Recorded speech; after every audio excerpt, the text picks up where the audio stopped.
Let's talk a little more about the state of the economy, what it means for your bottom line with NBC senior business correspondent Christine Romans. Christine, always good to have you here with us. All right, so we see a little bit of a quietness between Trump and Musk right now, but Musk did say he feels that if this tax and spending bill passes, we're going to see a recession. But really, the markets are already responding to It's so remarkable. It was just a huge distraction when you have trade negotiations ongoing. You've got an S&P 500 that finally was turning positive again for the year. And then this blow up. I mean, think about it. A week ago, the president was giving Elon Musk a key to the White House.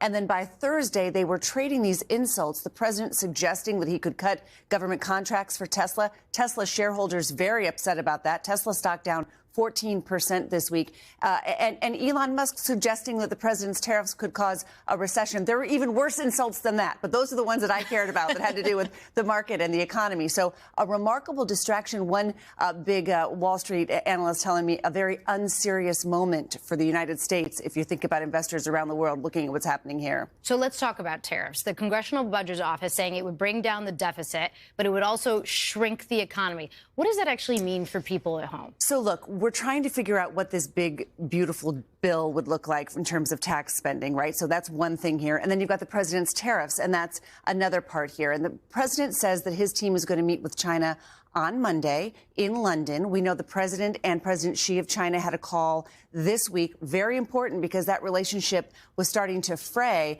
We have 30% tariffs on China at the moment. That is bringing in revenue.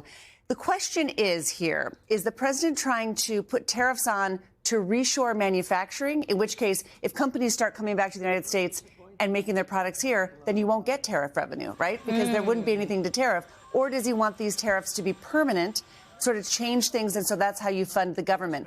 A lot of very complicated math here, but most participants think eventually this means bigger debt and deficits, and that's what we're really watching. When we look at the economy, we had this positive jobs report that came out yesterday. So the president's saying, all right, let's drop interest rates. That's what he's telling Fed Reserve Chair Jerome Powell. Is that likely to happen? No. I mean, look, the jobs report was fine. And for anybody at home this morning, I mean, you look at the wage growth there, 3.9% wage growth at a time when we have inflation of 2.3%. That means purchasing power for American families is still getting better. I know a lot of people don't feel like that, but that's what these numbers are telling us. So they're solid enough that the Fed doesn't need to move quickly to lower interest rates. The president also saying the Fed should cut by 1 full point. That would really send a shocking message, I think, to markets. I don't think you need to juice the economy that much. There's a mixed message here because the president says this is the hottest economy in the world. Well, in a hot economy, you don't have to cut interest rates. You cut interest rates when economy is falling, is shrinking. So we'll see. I mean, we've seen this back and forth. Actually, it's just a one-way conversation from the president to the Fed chief. And so far, the Fed has been pretty insulated and not moving to political demands from the White House. All right. Christine Romans. We know you're being staying on top of all of the twists and turns, all of the one-way conversations. Christine, thank you.